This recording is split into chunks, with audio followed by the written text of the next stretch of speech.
Library. I'm Debbie Jarvis.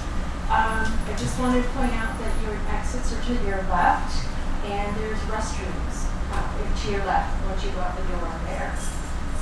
So tonight we have a very special program. We're honored to have Diana Carroll here, who's a longtime resident of Durham, and she and her husband have lived here for 50 years.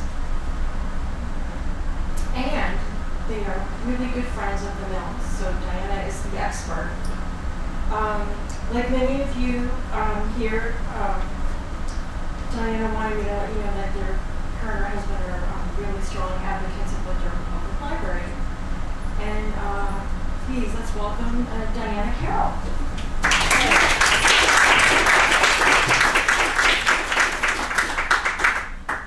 Well, thank you, everybody, and it's good to see you here. I'm so glad you're here. And I'm glad you're here because talking about the Milnes is one of my favorite subjects, and you'll see why. When my husband John and I moved to Durham in 1974, John said, "Maybe someday we'll be fortunate enough to meet the most famous husband and wife team at UNH, Lorus and Margery Miline." He had read many of their books when he was in high school and college. In a year's time, we met them at a garden club potluck. They were very welcoming to us youngins. And looking back, I'm sure that is how they saw us. I was 29 years old. And I'm sorry, I was 28 years old, and John was 29. From the beginning, we hit it off. How many of you knew the Milnes? Quite a few. How many of you knew of the Milnes? Great. That's a good group. Wonderful. And by the way, I meant to say in the very beginning, if you can't hear me, if the level of my voice goes down, please raise your hand, say something. There's nothing so frustrating as to be at an event and you can't hear what the speaker is saying. Okay, now to Margery and Lorus. Margery was born in 1914 in New York City, and she grew up not far from the Bronx Zoo and the Botanical Garden. As a young girl, she frequently walked to the zoo on her own and spent hours watching the animals. Or she visited the Botanical Garden. She said that she became enchanted watching the animals and plants. Margery did not grow up playing with toys. Her mother said that instead of playing with toys, she should spend time observing nature, trees, flowers, birds, the seasons. And she did. The natural world was her playroom. She loved to climb trees and described herself as a tomboy. She wasn't afraid to get dirty and disheveled. She said, "I got myself all dirty bringing home bugs and toads." When she was outdoors and active, she often did not want to go into the house to eat. Sometimes her mother would wrap her food, toss it out the window to Margery, and Margery would continue to stay outside, sometimes eating her lunch in a tree. Margery grew up in an apartment building with her parents and older sister. An aunt, uncles, and a grandmother lived in the same apartment building. She remembers her family as a happy family. Her family's Sunday entertainment was to buy the Sunday New York Times and spend the afternoon reading it together. They swapped sections. Margery's favorite section was the book review. And at an early age, her dream was to write a book that would be reviewed in the Sunday Times. Many years later, her dream would come true. Lorus was born in 1910, the fourth generation to be born in the same house just outside Toronto, Canada. Lorus was an only child. The household was very formal. Lorus's mother loved photography and was known for photographing wildflowers. She taught Lorus the names and characteristics of many wildflowers. After learning about wildflowers, Lorus moved on to insects. Walking through the woods on his grandfather's farm, he observed insects closely and began collecting them. He was fascinated with the great variety he found, from butterflies to beetles, and began to mount them properly. His mounted insect collection won the first place prize at the Canadian National Exhibition. Because of this honor, he was offered a job by the Canadian Department of Agriculture. But when they found out he was only 13 years old, they said they would hold the job for him. And several years later, as an undergraduate at the University of Toronto, he took that job during the summers, and he traveled throughout Ontario and Quebec collecting insects. He became a proficient entomologist. He was then offered a full-time position, but Lorus had other aspirations. Graduating with highest honors from the University of Toronto, he received a gold medal in science and a scholarship to Harvard. Margery attended Hunter College in New York City. Her grades were good and the price was right. Free tuition and free books. She not only spent time in the classroom learning science, but attended many lectures at the American Museum of Natural History, and she used to, quote, sneak in behind the exhibits in progress and in awe watch quietly while the scientists set up their new exhibits. Seeing a sign that said, "No entry, new exhibit in progress," didn't stop her. Margery, as many knew her, was feisty and curious, and remained that way her whole life. Feisty and curious. She was a rule breaker, but in the scheme of things, breaking only small rules. During her Hunter College days and beyond, Margery was inspired by scientists who traveled, explored, and had adventures. She wanted that for her life. Margery then attended Columbia University and earned her master's degree in zoology. At this point, she knew what she wanted to do with her life. She wanted to share all the fascinating information she had acquired from her education with others. And so she became a high school biology teacher in New York City. Being a high school teacher in New York City during the 1930s was a prestigious job and not an easy one to get. Applicants had to take a rigorous exam, actually 2 rigorous exams. One was written and the other was a lab. She passed the tests. Margery had achieved her dream. Her career was set. Or was it? Lorus and Margery. The summer after graduate school, and on the recommendation of one of her professors, Margery was among a group of 12 graduate students studying at Woods Hole Marine Biological Station on Cape Cod. Lorus Milnes was also one of the graduate students. And here is how they came to spend time together. Lorus always recounted this story with a twinkle in his eye, and we certainly saw that twinkle.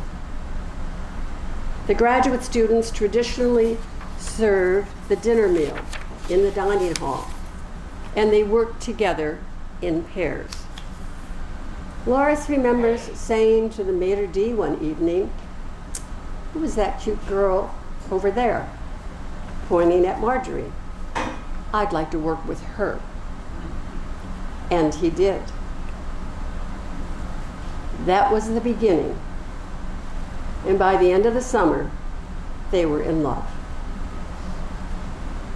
But at the end of the summer, Margery had to go back to New York City, and Lorus was off to Harvard. They wrote letters.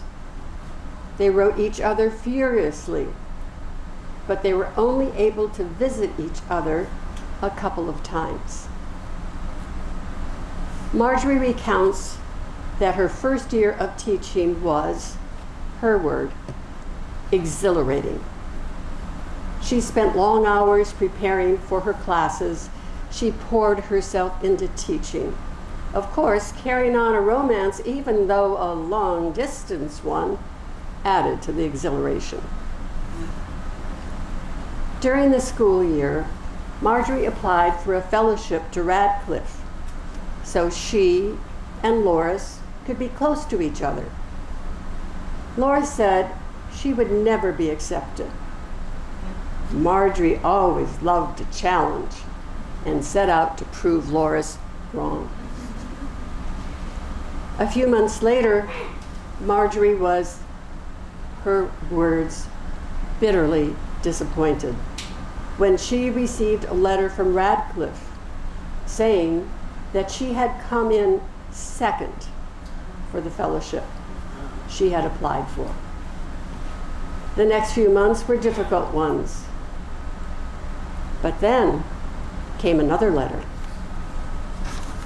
The first choice for the fellowship had declined, and Harvard was now offering the fellowship to her. And this happened several times in each of their lives. They didn't make it the first time, but things changed, and they were able to then reach it. So Lorus and Margery both studied at Harvard. Lorus graduated first, later Margery graduated. It was 1939. And right after her graduation, they were married, quote, under pine trees at Fresh Pond near Cambridge. And they were married by a justice of the peace. The next day, the Boston Globe announced, Margery Green Milne got her man, her PhD, and a Phi Beta Kappa key all at the same time. They both applied for college teaching positions, and Margery was offered a position at the University of Maine, and Lorus at Southwestern University in Texas. Again, they would live apart, seeing each other only a few times that school year. For the next several years, they would teach at other universities sometimes, but sometimes together. Breaking into the world of media. Margery and Lorus wanted to make use of their snazzy new camera in the summer of 1940. They got a chance to work in Wyoming under the auspices of the New York Zoological Society. The group camped in the Tetons. The Milnes loved the scenery and were thrilled with the plant and animal life. Margery was fascinated with the animals they were encountering, especially moose and their young. She was so fascinated that she convinced Lorus that they should inquire whether the New York Times Magazine section might be interested in their story and photos. So they rushed off a letter of inquiry to the editor. And back came a telegram, quote, "Send all photos and accompanying article." They did. And the following Sunday, their story, along with a full page of photos, was in the New York Times with their byline. This was the beginning of many articles, photos, book reviews, and interviews in a host of print media and publications. The Atlantic Monthly, Science, Scientific America, Audubon, Nature, and let's not forget, the New York Times. Summer travel, writing, adventures in the US quickly led to international ones. Then came a phone call from Hollywood inviting the Milnes to present their films on national television. They were showcased on both I Search for Adventure and Bold Journeys. Well, I think it's time we get to Durham. The Milnes moved to Durham in 1948. They had their house built at number 1 Garden Lane and began teaching, that is, both of them, in the zoology department. 3 years later, a new policy was passed that husbands and wives could not be employed in the same university department. One of them would have to leave. Margery stepped down. Margery went on to teach in other UNH departments as well as other regional universities. And that included University of Vermont and Northeastern and other regional colleges and universities.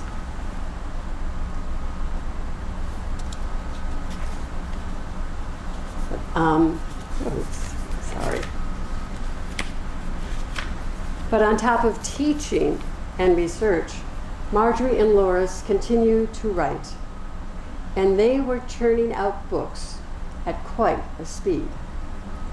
In total, they published in their lifetime 55 books, and they wrote most or all of those at number 1 Garden Lane. And many were reviewed in the New York Times, received honors, and were translated into other languages. The National Geographic Society was so impressed with their book, Water and Life, they offered them an assignment for their magazine. They traveled through North Africa, the Middle East, and other countries around the globe to lecture, learn about the local water issues, and write. For this assignment, Margery was particularly pleased that they had a generous expense account. They no longer needed to camp. In 1962, the New York Times invited the Milnes to write the review of a new book by Rachel Carson entitled Silent Spring. It appeared on page 1 of the Sunday book review section. Also, in 1962, the Milnes purchased an acre of land on the Mill Pond, adjacent to Durham's Mill Pond Park. This had been the site of a laundry that was built in the 1920s that had now gone out of business. The laundry building was torn down, and the Milnes created a small wildlife sanctuary. 1 month after they purchased the land, a female swan landed on the mill pond, and the town residents were excited. The Milnes and others set about finding a mate for this female swan, and soon Hamilton and Alice set up housekeeping on the mill pond. The two swans remained on the mill pond for several years, producing cygnets for everyone to admire and coo over. This story is told in their book, A Gift from the Sky. After Hamilton and Alice, there were other pairs of swans that made the mill pond their home. The Milnes became the official town swan keepers, a role they would have for life. And every year they wrote the Swan Report that was put into the town annual report. And I believe the library has a collection of all the town reports. And if you look somewhere between the 1960s and 2005, you'll find the Swan reports.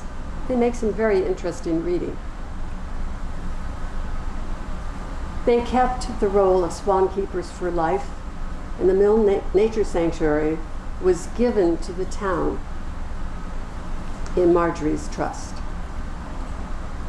Years later, the Milnes wrote about their thinking in purchasing the land. Why did they buy this land? This is kind of a long quote. And if you want to picture yourself at the Mill Nature Sanctuary, if you know it, or otherwise just picture yourself in nature near a pond, you might have to close your eyes or just close your eyes and see yourself there. And this is what the Milnes wrote, why they purchased the land. We've just bought a piece of tomorrow for some wild life. Our wild neighbors flit through the alders and hunt for minute food among the birches. Some are birds, others are dragonflies, catching tasty gnats and mosquitoes while the nighttime bats are sleeping away the sunny hours, hidden safely in the hollow of an old dead pine. Muskrats and mink, ducks and grebes swim and dive in the pond. Turtles rise for air from the weedy bottom and sometimes crawl out on a floating log to let the sun warm their boxed-in bodies, speeding their digestion. A sunbathing area for chilly turtles is part of our parcel, but it isn't mentioned in the deed. Neither is a slide for playful otters. The splash of an otter or a turtle, the whirring wings of a dragonfly or duck, the near silent brushing of leaf against leaf are not coin of the realm. These wild things could not pay the price to ensure their own future. It's quite right. These wild things could not pay the price to ensure their own future. We're paying it for them, repaying some of the pleasure they give us when we sit beside the pond. In a short period of time, this natural area progressively attracted more wildlife. Wood ducks took up residence in a nest box. Painted turtles laid eggs. A rare box turtle wandered through and was caught on camera, as was a wood turtle and several snappers. Beavers renewed their harvesting of poplar, ash, and even oak trees for winter food and building materials. Not until the beavers began building a second lodge did Lorus and Margery intervene.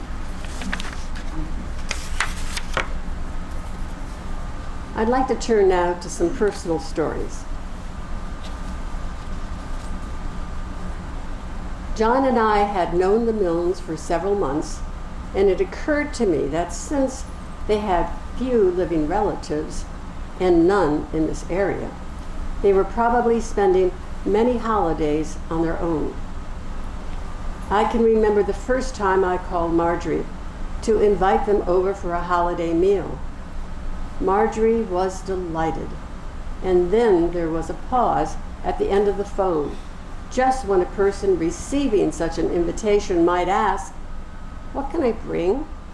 That's food-wise. Instead, Margery said, "We'll bring the after-dinner entertainment." What was the after-dinner entertainment?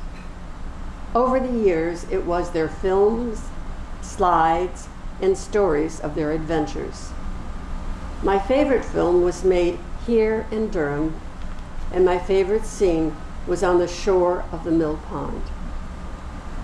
Margery, dressed in a pretty summer dress, is crouched down and feeding a beaver some vegetation. The beaver takes the plants from her hand and begins eating them.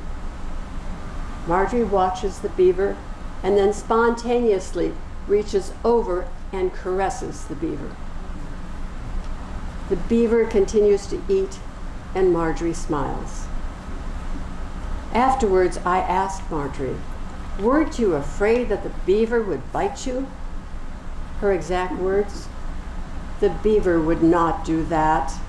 The beaver knows that I love him."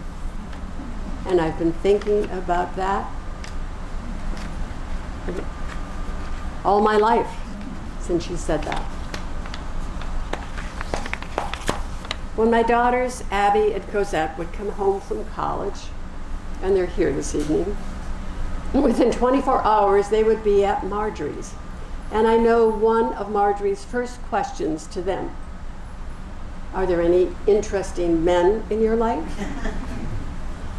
She would give them advice about writing out applications or letters of request, how to wear their hair to an interview, and both girls listened and heeded. Margery wanted to know in detail everything they were studying and was enthusiastic about what they were up to and interested. And not only was Margery was never satisfied with, "Well, how's school going? How's college going?" "Oh, it's going fine, Margery." Not satisfied with that. She had to know exactly what they were studying, what books they were using, what were the concepts, etc. She really dug in. Occasionally we took a nature walk with the Milnes. Usually we met at the mill pond to watch the swans. But Lorus and Margery wanted to show us Spruce Bog. So one sunny, warm spring day, we all went for a walk there. As I said, the weather was perfect and the wildflowers were coming out. It was a glorious day. After walking a while, we came across some lady slippers. We all stopped to admire them. Margery began talking about these plants and said that though most of the lady slippers that one sees are pink, there are white lady slippers, but they are rare. Our daughter Cosette immediately said that she had seen a white lady slipper. She said, "We passed it. It's a ways back." Now Cosette could not have been older than 5 years old. What should we, the adults, do? We all followed her back down the trail, and Cosette pointed out the white lady slipper.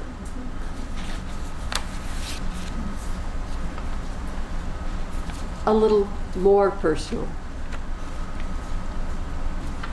The Milnes could be characterized as frugal, and if you knew them, some people would say they weren't just frugal. The word cheap comes closer to the truth. Whenever Margery went to an event that had finger food, she always arrived home with this finger food wrapped in napkins in her purse, her backpack, her pockets. And if you were Margery's friend, taking her there, it always seemed a little disturbing to be there when this was happening. Now I wouldn't worry about it at all. Okay. Second, the routine on Sunday mornings for the Milnes, for many years, was to walk over to the New England Center, to the hotel there, and to enjoy a fresh cup of free coffee and read the hotel's copy of the New York Times, sitting in the elegant lobby, looking up at the tall pines and large granite outcroppings through floor-to-ceiling windows.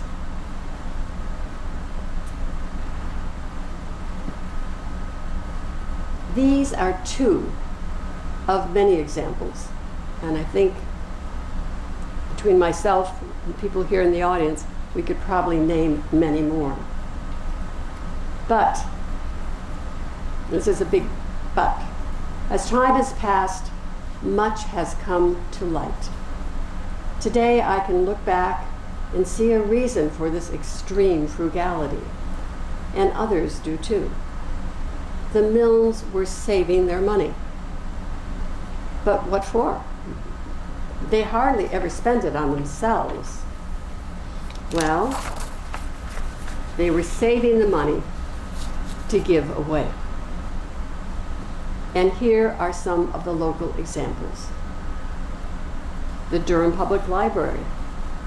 Margery left a bequest of $475,000, the largest single private donation made to the library to date. The Durham Unitarian Fellowship. Margery was a member of the Durham Unitarian Fellowship towards the end of her life, the last couple of years. The fellowship was very good to her. Every Sunday afternoon, a member would bring her soup for dinner, and she loved it.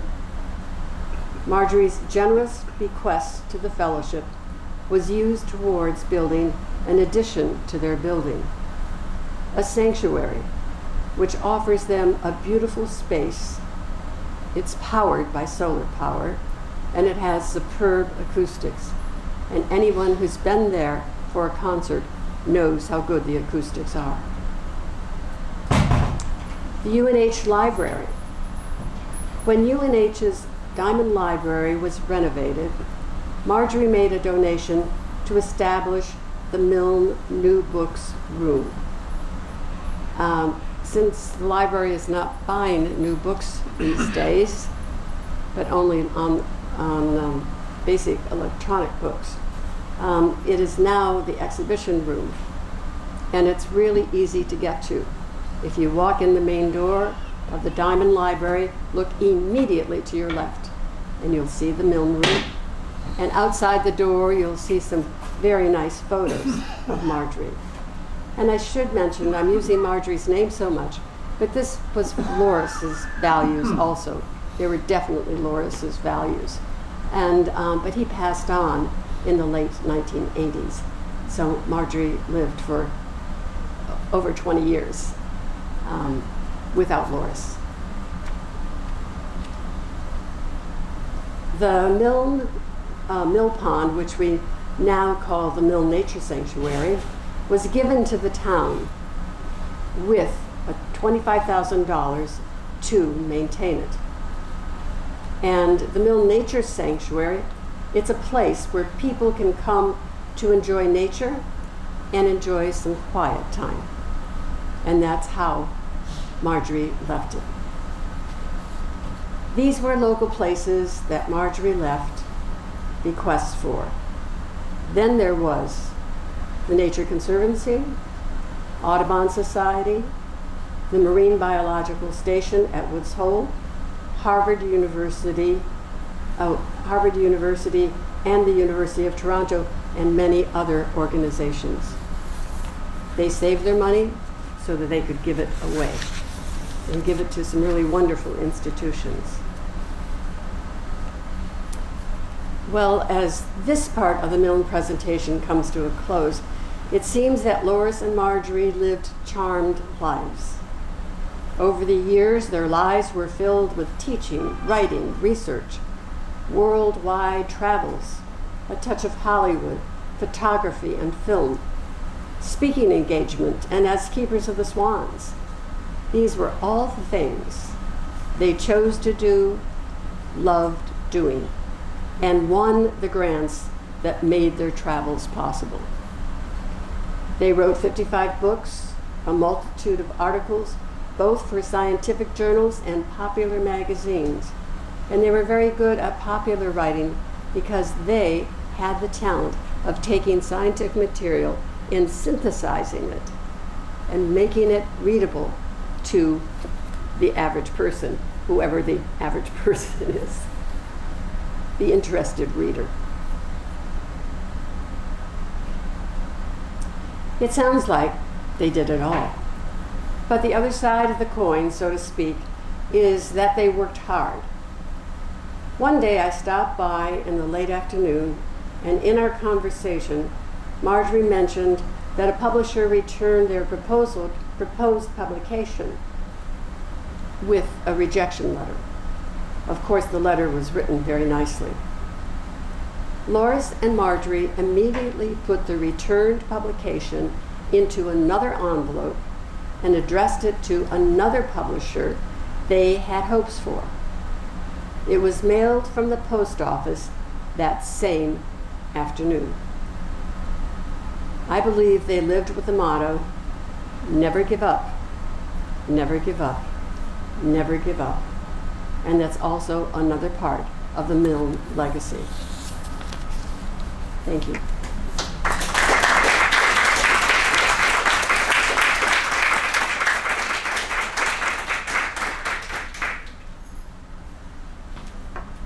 So now I have some, I call this the show and tell part of the presentation, because show and tells are so much fun.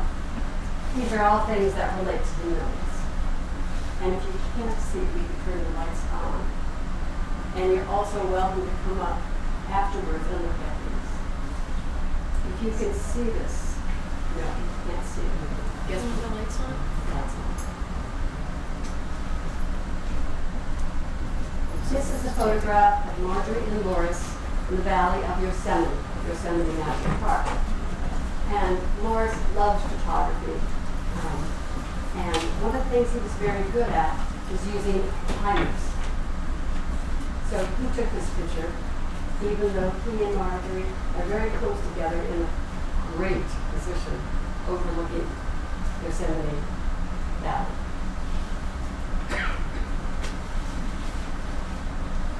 Okay, and other things. Just this up.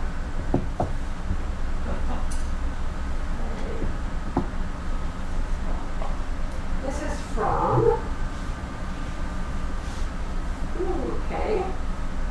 Foster's Daily Democrat.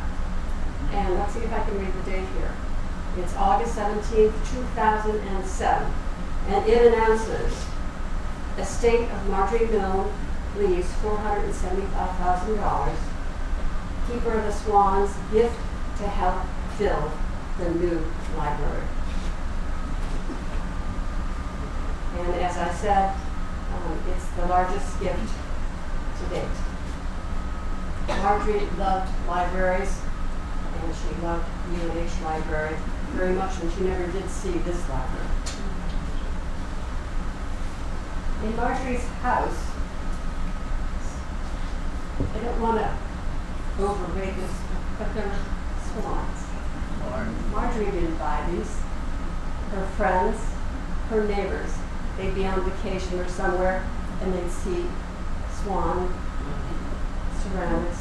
This one goes on a Christmas tree. It has the little roof. And they would come back and give them to her. And now I have a few of them. This is a card from the Explorers Club for Lorus, who's a member. Their meetings are usually in New York City, and sometimes they would go down for the meetings. I don't know where they camped in New York City. And also, there are some passports to look at. And I never realized that several decades back, 2 people could be on one passport. Yeah. So Margery and Lorus are on this passport.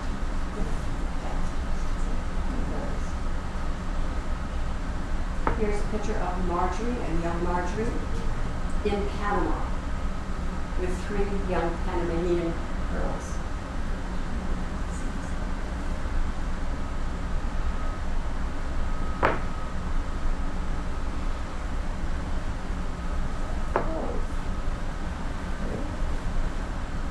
And this is from the semester at sea. This is Lorus's identification card.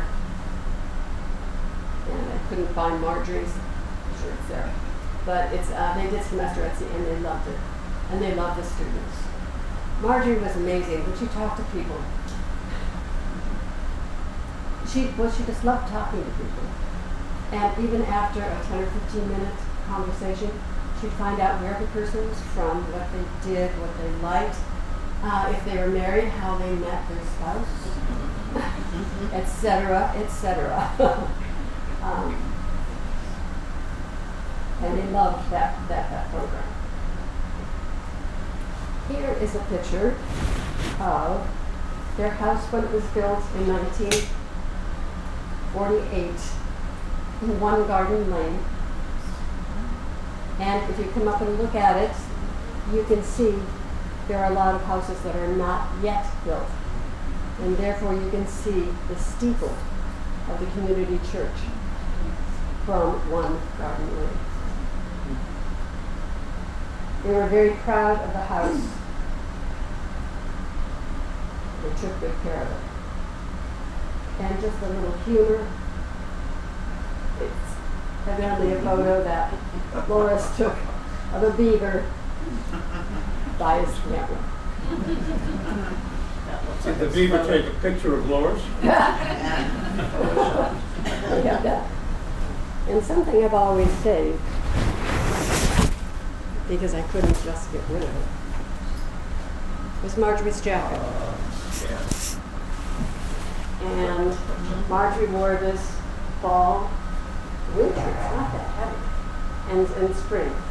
And if any of you sew, come and look at the patch that's put on. And I wish I had some pictures, but I've given them over to the library because there's many boxes of, in special collections, of Milnes writings, everything Milne. And anyways, I gave them a lot of photos that I had.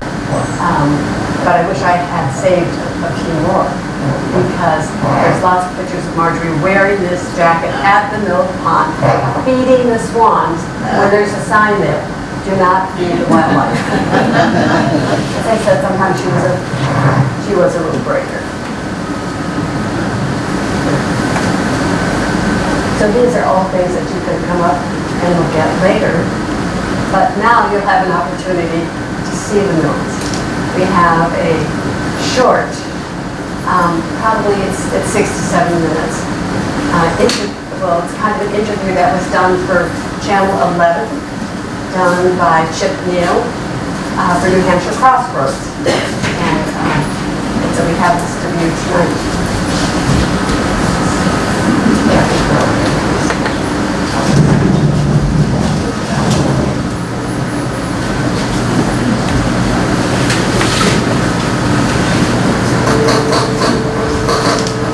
From the most exotic corners of the world to the safety of their own backyard, Lorus and Margery Miline have worked as a highly productive team, producing scores of books and films on nature. You're not making any changes on the Swan Report. No. You're seeing it as it was when we went over it. That's right. Okay. We met as students. We were both taking a course at the Marine Biological Laboratory at Woods Hole, Massachusetts. And that started everything. I've always been interested in the outdoors and in nature. I always wanted to not only teach, but also write. I think I was obsessed with the idea that I wanted to write nature stories. Lorus has always been interested in writing research articles, and so we pooled our resources and got together. I think we got encouraged because we lectured at a faculty club at a small college where I had my first teaching position in Pennsylvania, and the English teacher said, "Your story is so interesting, write it up." And our first writing actually appeared in Atlantic Monthly and in Natural History magazine, and both magazines said, "Keep them coming." We back up our original observations by taking motion pictures in 16mm color and 35mm still shots of the same thing. So we have something with which we can either give lectures or with which we can publish. And we've illustrated a lot of our material. The Milnes have co-authored 46 books and traveled the world, but many people know them best as the Swan Master and Mistress of Durham, an elected position they're proud to hold.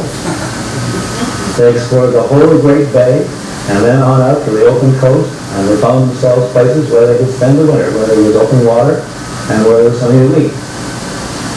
And they still get back from time to time maybe every year. They don't understand how they managed to do that because town meeting made ships around. But this is characteristic of the birds. You have, wait a minute, Alice who died, and then Hamilton who fell in love with his daughter. Then Hamilton died, and the daughter now is falling in love with Alfred, who became a widower in Connecticut. Actually, the story of the swans is really a fairy tale, but you might look at it as being the biggest soap opera out. Lorus and Margery's love of wildlife and nature doesn't stop with the swans in New Hampshire.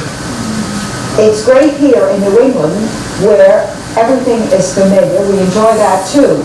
And we keep seeing new things even though we return to the same area over and over again. There's always something new to be discovered. But in the tropical world, it's mysterious and you don't know what you're going to find.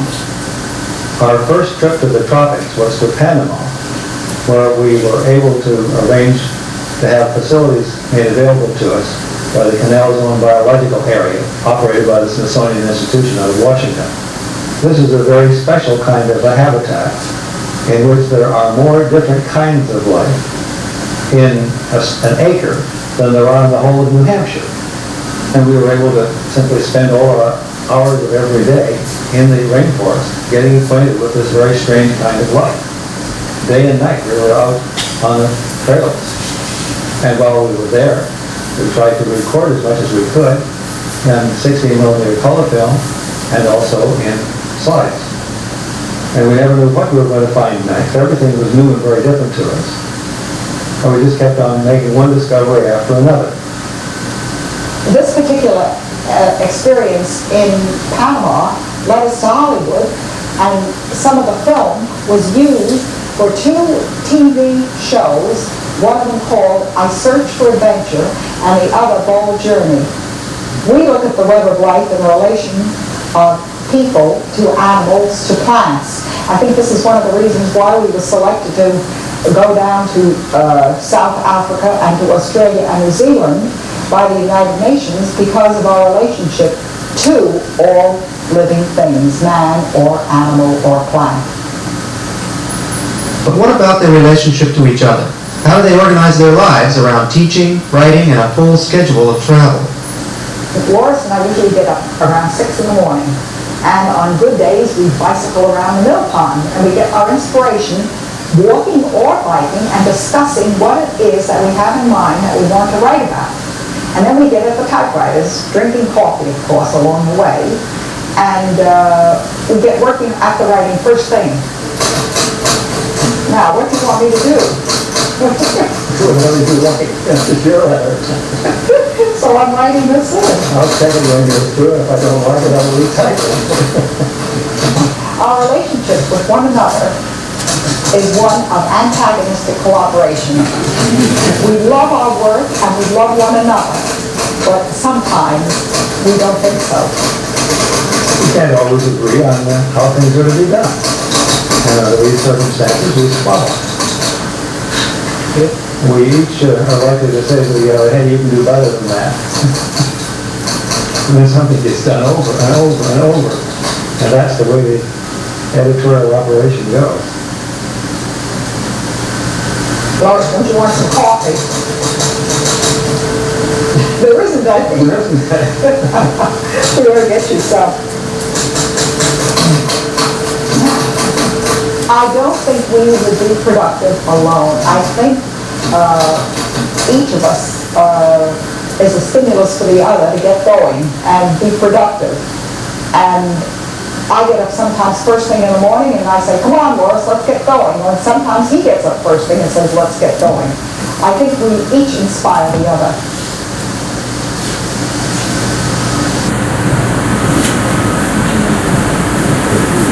That's a little bit of an abrupt ending, but for Crossroads, they had other programs, sections of their program to do. But I think one of the last things on there that Margery said is very true. I think if Lorus and Margery had not met each other, if they had gone on with their lives, they would have productive, they would have had careers, they would have done things. But together, to me, it was more like, it was magic. They were able to do so much. They were able to cooperate. And one reason is going back to their childhoods. Margery was very, very outgoing. She just always was.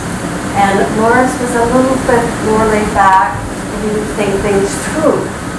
So there were many times that the different personalities really did shine. One time when Margery's did shine is when Lorus and Margery were in New York City, and they were walking down Fifth Avenue, and they just had very casual clothing on, you know, sneakers and whatever, but just very casual. But this is going back to, you know, probably the 70s or maybe the 60s, when if you were going into a professional office, you'd want to be a little bit more dressed up than that. Well, anyways, they passed a publisher's office, and Margery said, I've been thinking about this publisher. We got to go in and see somebody there. And Lorus said, not now. Good heavens, what is the way we're dressed? We can't just walk in there now, and we don't have an appointment. There's probably nobody to see us, etc. And Margery said, come on, we're going to find out. They went in, an editor was available. They talked about their idea for their next book. The editor was very interested, and then said to them, go home, write this up, send it to me directly, and off it went. There were other times too. I didn't mention some of the books that they wrote about Durham. There's two. In particular, A Gift from the Sky, but the other one called A World Alive, which is about Durham. They were talking to one of the publishing companies, somebody they had dealt with before, and I presume it was an editor at that publishing company, said, I'm thinking about a book that deals with a New England town and talks about all the different parts of it. And the Milnes were listening, and the conversation went on. And the Milnes said, it sounds like a really good book idea. I think this could be done. In fact, I think we can use our town, Durham, as the model for this book. And they did. It's called A World Alive, and it goes from geography to other parts of nature, wildlife, etc. Rivers, I think, I've read it twice, but I haven't read it recently, so it's not just flowing exactly, but it's there. So they really made it work. And I remember it came out one time, when Margery would get too wound up, Lorus would take her, and you know, he was so much taller than she was, and he would hold her by her ankles. evidently, it sounds, what? Now it sounds like some kind of abuse. Which it does. Margery evidently liked it, and she did calm down, and they had their own ways of dealing with things. Okay. I think Veronique would like to say a few things. And I also want to say, before you all leave this evening, please stay for a while. Well, actually, Veronique, if you don't mind, do people have any questions? I'm sorry I didn't ask. Are there any questions people have? Yes, Neil. If you were going to recommend one book of theirs to read, what would it be? I haven't read all of them. Of the ones you've read.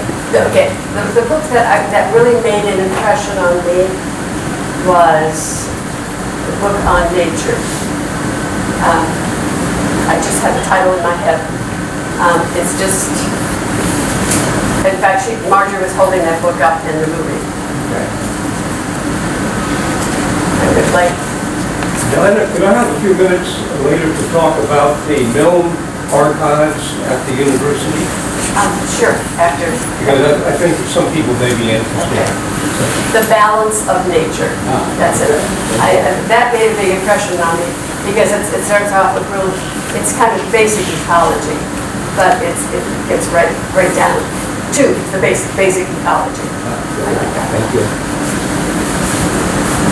You will find some of their books, for instance, I didn't read Kid from the Sky. They're a little stylized because they were written so long ago. That was written in the 60s, which doesn't seem that long ago, but it is. It is. Yes. Yes. You know, I always wondered what they would have thought about taking down the dam. Oh. Because when you read the book, the one I've read, Yes. the one about Durham, it's A World Alive.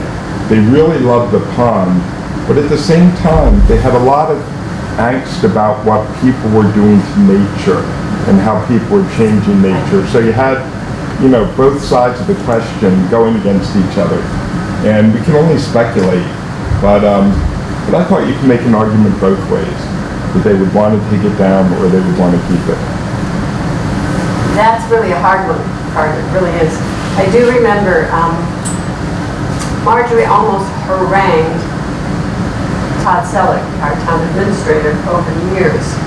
She would come into his office, you know, sometimes with an appointment, oftentimes not, and just said, Todd, what are you going to do about the pond?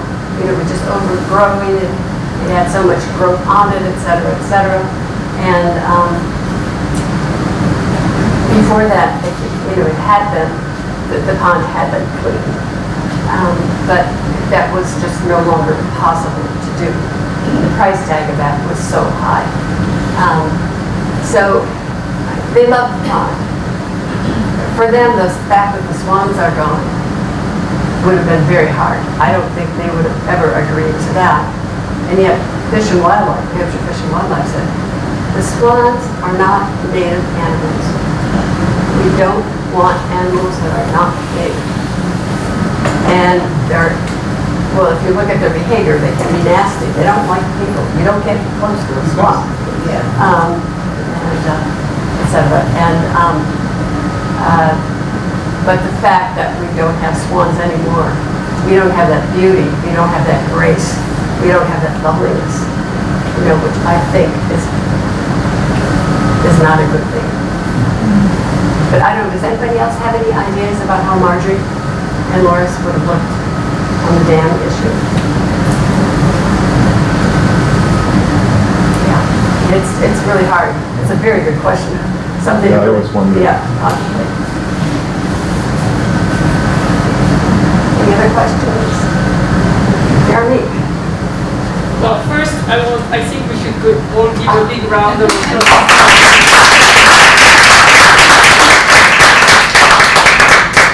And Diana has done so much to keep the memory of and the legacy of Lorus and Margery alive. It's really, we should all be very thankful as residents, and we should appreciate the beauty of not only the Milnes Sanctuary, but all our conservation area. So I'm the land stewardship coordinator for the town of Durham. And I actually met Diana about a year ago, and I've already learned a lot from her. And Diana has been one of the people who has been over the year taking care of the Milnes Sanctuary. It's a small property, but it has a lot to offer, and has been trying to keep a plan to keep native plants there growing and get rid of invasives. So we're continuing that work. And actually next Saturday, on the 18th, we're gonna have a work day in the morning. We're gonna remove invasives, but we also have partnered with UNH capstone students for their project, and they're gonna have an information table about the invasives and how we can tackle them and things like that. So I invite anybody who just walks by next Saturday morning to stop. Be happy to talk to you. And we're also planning to have, hopefully this year, an information sign at the Milnes Sanctuary with information about the Milnes and their work, and something to kind of tie everything together for you.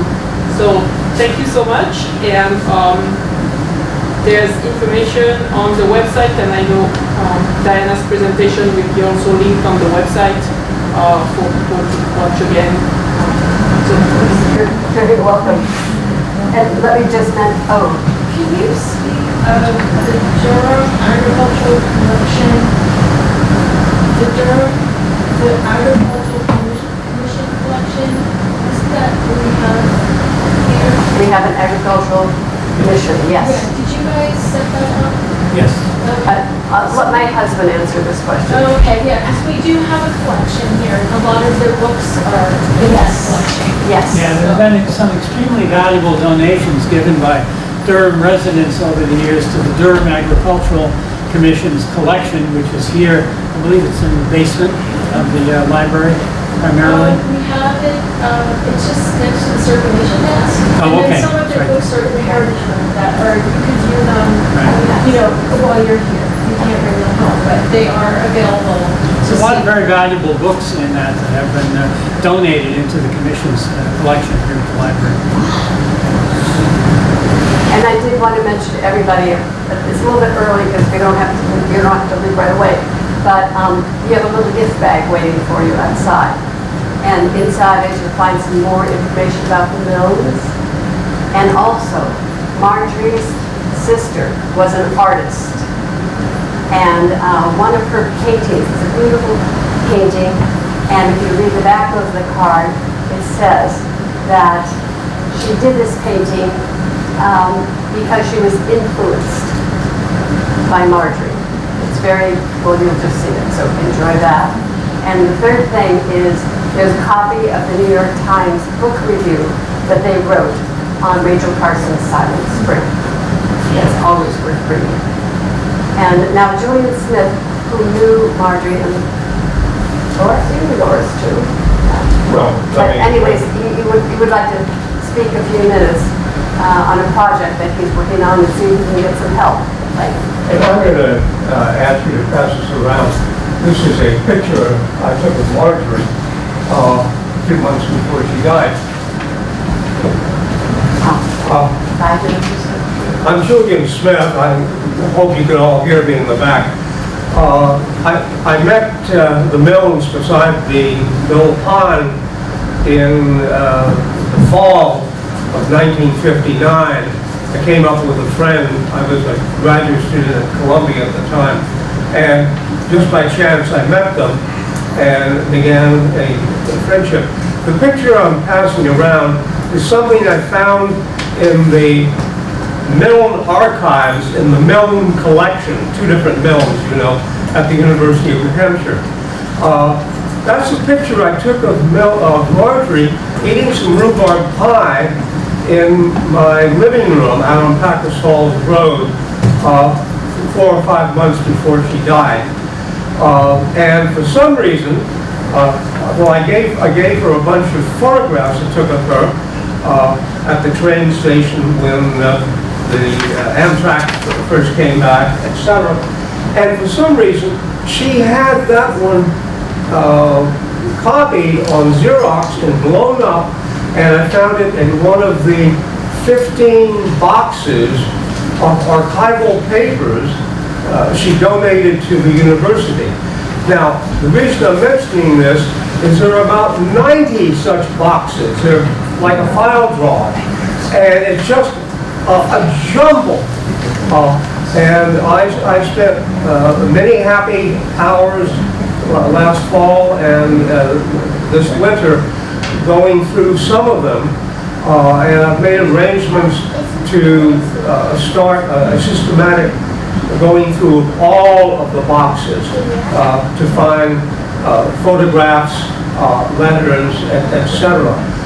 But Margery was a pack rat. She kept all kinds of odds and ends. And if you're interested, I'll leave my card up here. Give me a call or send me an email, and I can talk to you about the process of making sense of what is in the collection, these 90 some odd boxes. And I would I would really like some help in finding a graduate or a young assistant professor at UNH who might be interested in doing a dissertation or a book on Margery. Margery is an extremely interesting, argumentative, inventive, imaginative, stingy, etc. person. And she and my mother-in-law, who both lived in the Bronx, my wife, who spent 10 years in the Bronx as a high school student and while she was in college, got to know Margery, and they got together very well. So I have lots of stories about Margery, which I'd like to tell at some other time. So thank you, and let me know if you pick up one of my cards. I'll leave them here. And give me a call or an email if you'd like some more information. Thank you.